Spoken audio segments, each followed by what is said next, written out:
Okay. Okay, this is our behavior replication change project. My name is Lauren, and I'll be talking about the original study. My name's Mariah. I'm going to be doing participants and methods. My name is Elizabeth, and I'll be talking about the results of our replication. Hi, I'm Mike, and I'm going to be going over the conclusions and limitations of the study.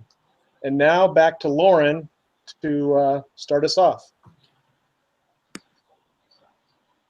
Okay, so our original study was increasing on-task behavior in students in a regular classroom, the effectiveness of a self-management procedure using a tactile prompt by Moore, Anderson, Glastonbury, Lang, and Didden.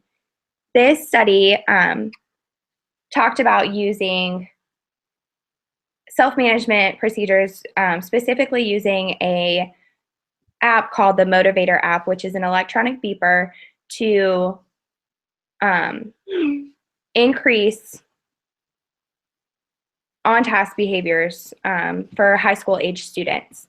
The beeper goes off every 3 minutes, and it allows the student to check and themselves for being on task. Let's see. In the study, it talks about how low levels of on-task behaviors in students is a big problem for teachers, so that's why they decided to do this study. There's been a lot of research done on self-management strategies since the 1970s. This study did show that the self-management procedures increased on-task behaviors for 2 out of 3 of the students.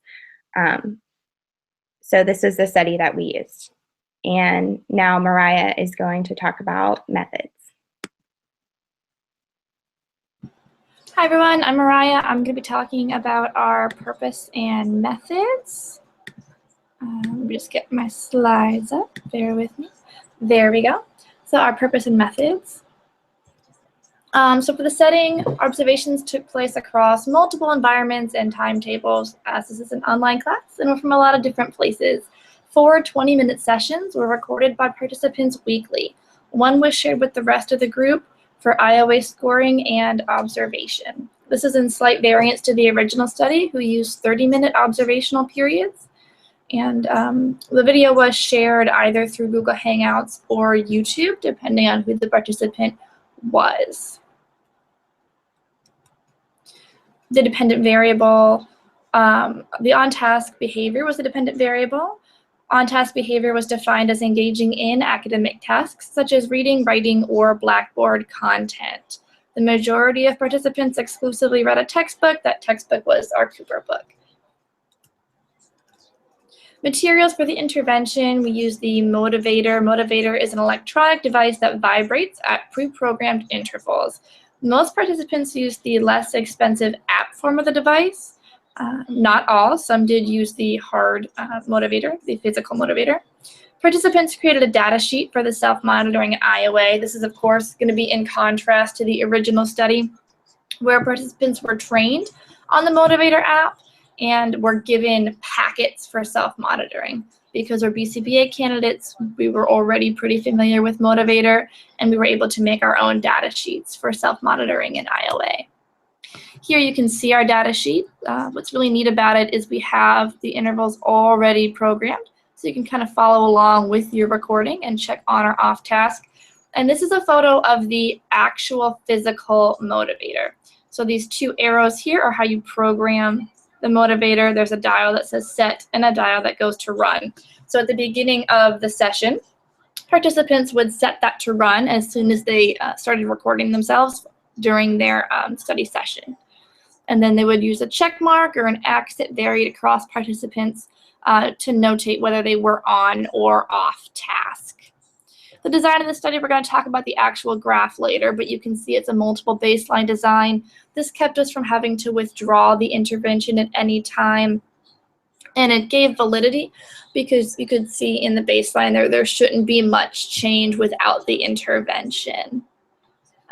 And you can see the order we went as well.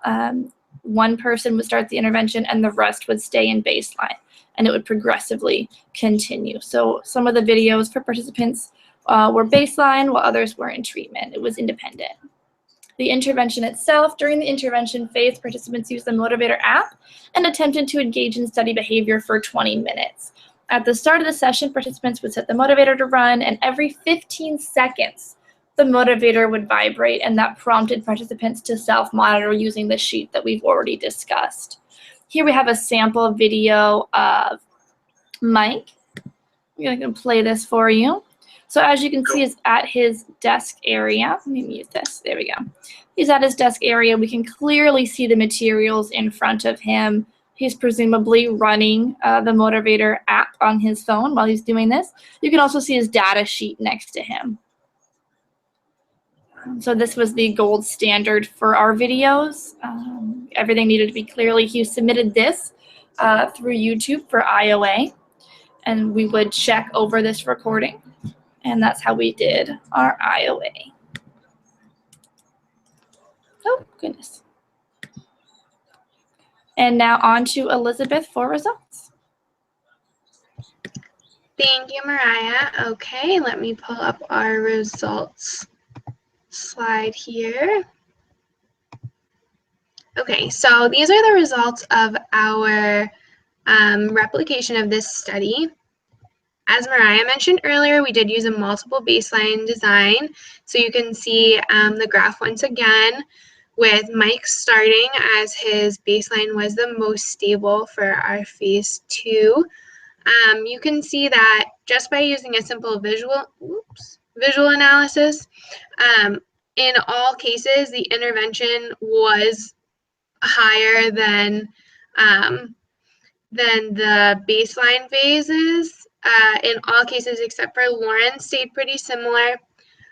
But even when baseline scores were higher, the motivator intervention did actually increase the on-task intervals. So each of our members did see some degree of improvement once entering into intervention, some more than others, but it was good that we did see that across the board. There was a wide range of scores between our participants for the baseline, but it is important to note that once entering into intervention, all of the participants had very stable scores during the intervention. Here you can see the ranges and averages for each of the participants. Mike's baseline average was an 84%, and his treatment average was all the way up to a 96%. So we saw a lot of change there. Elizabeth's baseline average was 92%, which is a little bit higher, but we still saw 99% as the treatment average, so still a great improvement there. Lauren's baseline average was the highest with 93%, and her treatment average was 98%. So we also saw some improvement there, even though from the visual analysis, they look very similar. Mariah's baseline average was 59%, and her treatment average was 87%. So while Mariah's baseline scores were a little more unstable, we did see them stabilize during treatment, and she definitely had improved scores, which was great. Now we will turn things over to Mike. Okay, hi everybody. I'm going to be talking about the conclusions and limitations of our study, and then hopefully these will give you some ideas for discussion as well when it's our turn to put this up. Let me just pull up the slides here.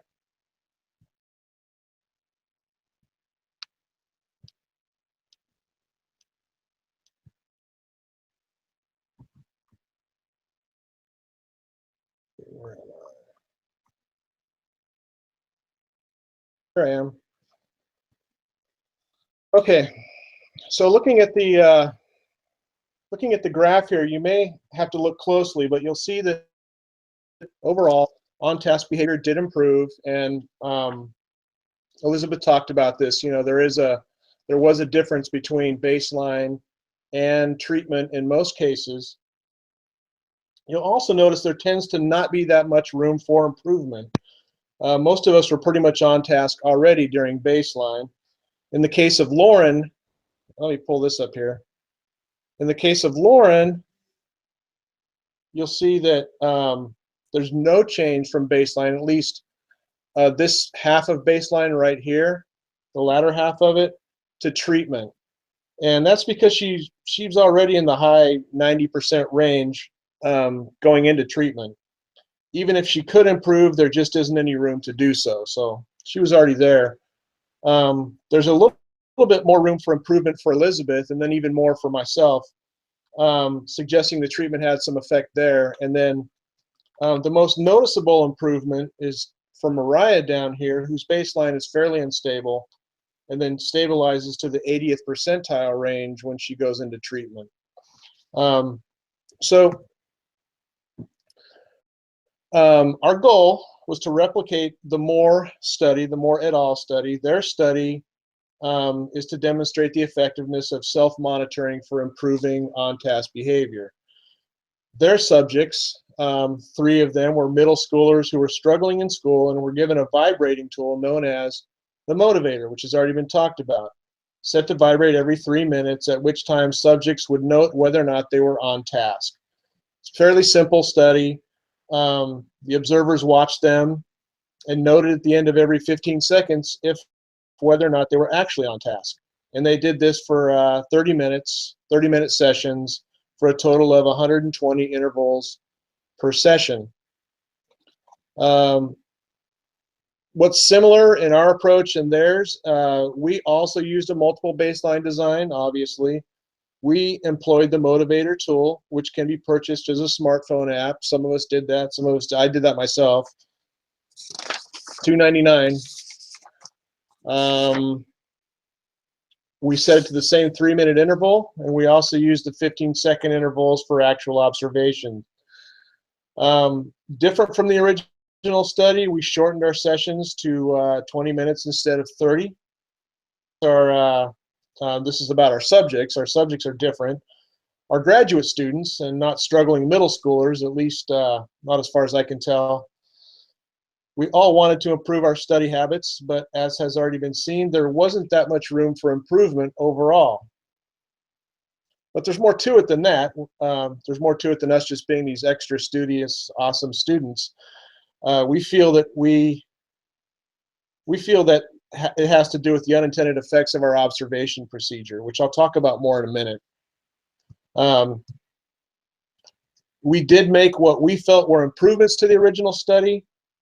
We employed more sessions and eliminated any gaps in sessions so that we each recorded a minimum of 20 sessions. In the original study, there were several gaps here and there, some inconsistency. Their study did about 3 sessions per phase. We did 4. A minimum of 5 is ideal, but in the interest of time, we were given permission to do 3 or 4, so we did 4. We had 4 subjects, whereas the original study had only 3. Probably the most significant difference, however, is, again, I talked about this, is our observation procedure, where Moore et al. Used trained observers, independent observers. We video recorded ourselves and then functioned as our own observers, and that probably made a big difference, and I'll talk about that. The next slide. So how well was the study replicated?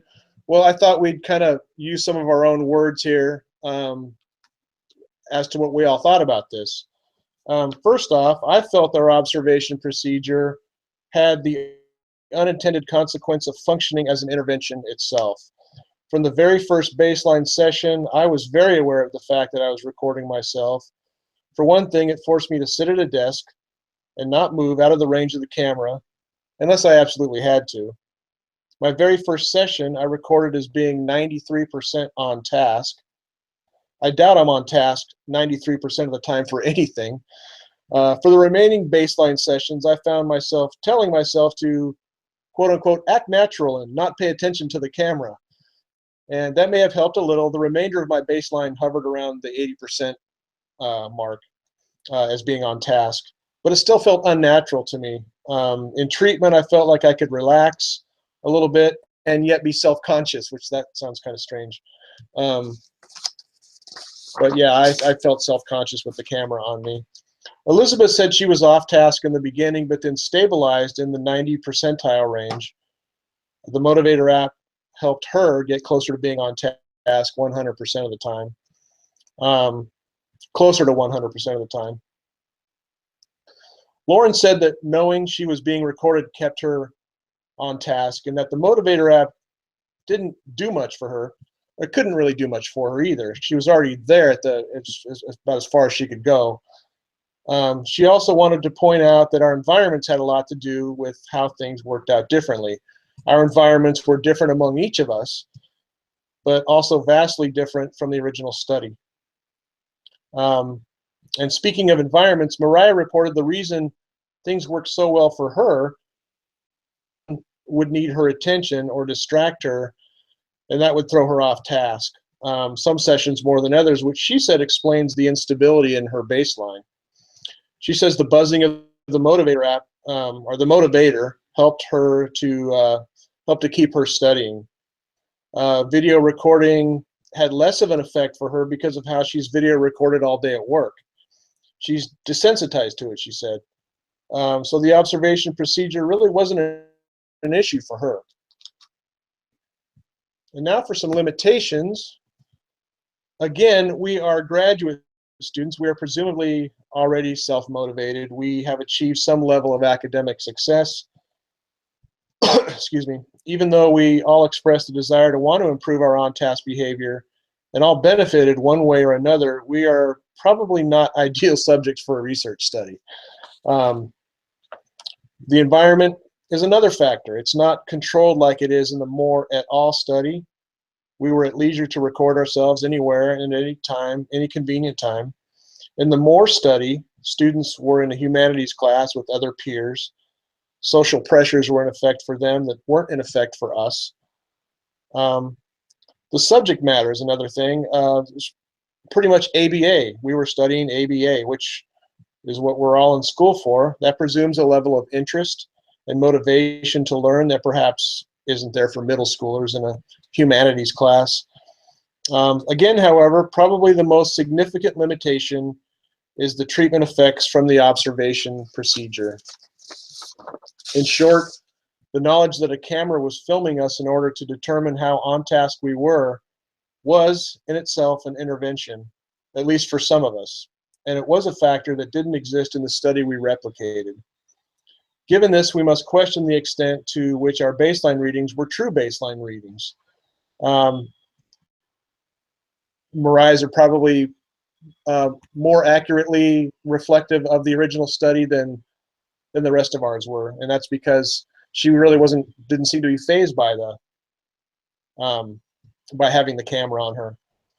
And then more generally than this was the fact that we were conducting a study on ourselves. We had this total awareness that we were trying to replicate an existing study. We knew what we wanted our results to show, so there's the possibility that may have biased our results as well. Nevertheless, we are encouraged by the improvement we did see. Whatever the actual intervention was, the video recording, the Motivator app, or both, something likely helped us to be better students. Future studies might want to take into consideration these limitations and explore ways to overcome them. Future studies might also consider the treatment effects of the observations themselves and how this alone might improve on-task behavior. And this is our reference to our original study. So you can pause that if you want to get a good note of it. And then that's it for us. And thanks for tuning in.